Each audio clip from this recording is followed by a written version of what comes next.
Good morning student and और आज हमारे पास टॉपिक है wave mechanical model of atom and modern concept of structure of atom. इसमें दो साइंटिस्ट हैं हमारे पास, de Broglie concept and Heisenberg uncertainty principle, और हमारे थर्ड भी हैं श्रोडिंगर वेव इक्वेशन, जो कि हम नेक्स्ट वीडियो में पढ़ेंगे। तो यहाँ इनकी शुरुआत कैसी हुई, डी ब्रॉगली कॉन्सेप्ट किसके बाद में आया है? तो बोर का जब मॉडल हाइड्रोजन स्पेक्ट्रम जैसे कणों की लाइन स्पेक्ट्रम को और रदरफोर्ड के मॉडल में जो भी खामियां थी उनको इम्प्रूव करते हुए ये हमारे डी ब्रॉगली और हाइजेनबर्ग ने अपने अपने प्रिंसिपल दिए। तो लेकिन ये इलेक्ट्रॉन की दोहरी चरित्र की डी ब्रॉगली कॉन्सेप्ट के साथ इसे गहरा झटका लगा। ठीक है, तो ये इसीलिए जो डी ब्रॉगली जब हमारे आए हैं तो बोर के मॉडल को और रदरफोर्ड मॉडल को बहुत गहरा झटका लगा है। परमाणु का ये एक नया मॉडल रखा गया, नया नाम रखा गया, जिसे वेव मैकेनिकल मॉडल या फिर क्वांटम मैकेनिकल मॉडल भी कहा जाता है। वर्तमान में ये मॉडल सबसे महत्वपूर्ण माना जाता है। ये it gives a clear picture of electronic structure and ये मॉडल हाइड्रोजन के साथ साथ और एलिमेंट के लाइन स्पेक्ट्रा को भी पूरी तरह से समझा सकता है। It is also able to explain the chemical behavior and characteristics of the atom.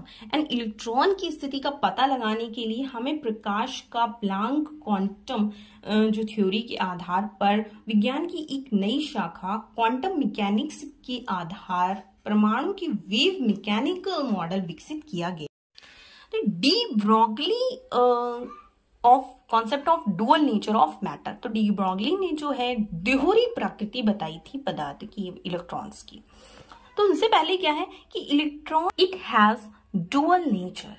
De Broglie in 1924 extended this idea to all material particle, electron, proton, atom, etc. and suggested that all material particle in motion have dual character. It derived that if any particle of mass m and moving with a velocity v, the wavelength also associated with the हो या फिर कोई भी particles हो, उसमें dual nature show करता है। इसमें वेव करेक्टर भी होगा और पार्टिकल करेक्टर भी होगा। तो उन्होंने एक इक्वेशन दी, lambda is equal to h upon mv, और यहाँ पर h क्या है, प्लांक कांस्टेंट है। साइंटिस्ट हमारे हैं हिजेनबर्ग अनसर्टेनली प्रिंसिपल। इन्होंने क्या बताया? हिजेनबर्ग अनसर्टेनली प्रिंसिपल पदार्थ और विकिरण की दोहरी प्रकृति के परिणाम स्वरूप 1927 में वर्नर हिजेनबर्ग ने कहा कि एक सूक्ष्म कण की एग्जैक्ट पोजीशन और एग्जैक्ट वेग को एक साथ निर्धारित करना असंभव है। Means as a consequence of the dual nature of matter and radiation, Werner Heisenberg in 1927 stated that it is impossible to determine simultaneously the exact position and exact velocity of microscopic particle। मतलब इन्होंने कहा कि एक साथ आप किसी भी particle की पोजीशन को, मीन्स स्थिति को, और वेलोसिटी उसकी वेग को डिटरमाइन एक साथ नहीं कर सकते। अगर पोजीशन को डिटरमाइन करेंगे तो आप वेग नहीं डिटरमाइन कर पाएंगे, और अगर वेग को डिटरमाइन करेंगे तो आप इसकी पोजीशन नहीं डिटरमाइन कर पाएंगे। जिस तरीके से एक आदमी चल रहा है, अगर आपको उसकी पोजीशन डिटरमाइन करनी, अब वो चल रहा है तो उसकी पोजीशन अगर आप डिटरमाइन करेंगे तो उसे रोकेंगे ही। अब जब रोकेंगे तो वो रुक जाएगा, तो उसकी चाल को आप डिटरमाइन नहीं कर सकते।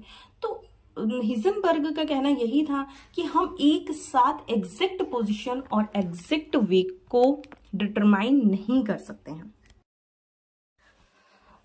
जिस प्रकार परमाणु का बोर मॉडल पता लगाने के लिए हमें प्रकाश का उपयोग करना पड़ता है, ताकि प्रकाश का फोटोन इलेक्ट्रॉन से टकराए और परिवर्तित फोटोन माइक्रोस्कोप में दिखाई दे।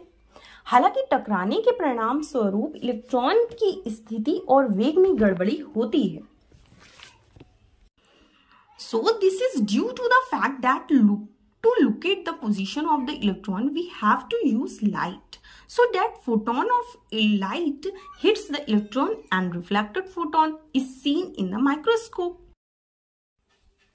However, as a result of hitting, the position as well as velocity of the electron are disturbed. दोनों डिस्टर्ब हो जाएंगे अगर हम कोई लाइट इस पर मारते हैं तो।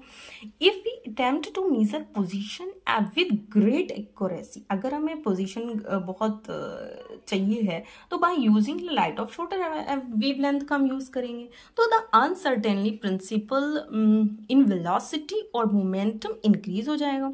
And if delta x is the uncertainty principle uncertainty in position है, अगर डेल्टा एस क्या है, हमारा अनिश्चितता की स्थिति है, और delta p is the uncertainty in momentum है, जो अनिश्चितता का मतलब संवेग है, तो their product is always constant. तो हमारा प्रोडक्ट क्या रहेगा, कांस्टेंट रहेगा, इक्वल टू 4/h/4π।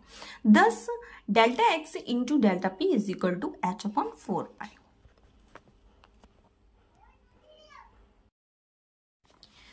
अब बोर ने क्या बताया था, परमाणु का बोर मॉडल ये मानता है कि इलेक्ट्रॉन निश्चित गोलाकार पथों के साथ साथ चलते हैं, ना, यही मानता है कि उन्होंने सर्कुलर पाथ बताया था कि इलेक्ट्रॉन का जो पाथ है वो सर्कुलर है, लेकिन ऐसा नहीं है, और इसीलिए उनकी स्थिति और गति को पूर्ण एग्जैक्ट पता किया जा सकता था जब सर्कुलर पाथ में चलते हैं। तो बोर ने कहा कि भाई इलेक्ट्रॉन जो है हमारा सर्कुलर मोशन में चल रहा है। तो उसमें क्या था कि हम स्थिति को और मोशन को पूर्ण रूप से क्या कर रहे थे, एग्जैक्ट पता कर रहे थे, लेकिन हम केवल ये जो उनका मॉडल था वो क्या हो गया, अस्वीकार हो गया, ये उनकी डिमेरिट्स हो गए।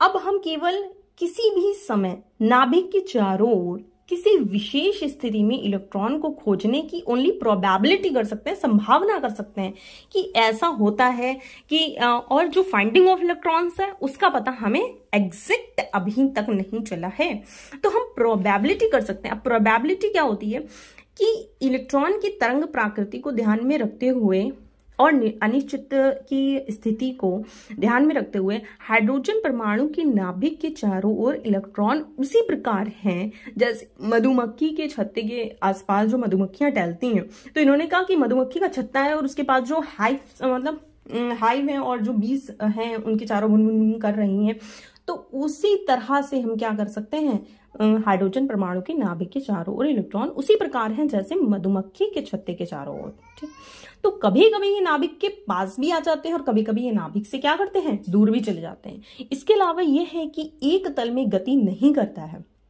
ठीक है, जैसा कि बोर द्वारा बताया गया, बल्कि सभी दिशाओं में नाभिक के चारों ओर सभी तलों में गति करता है।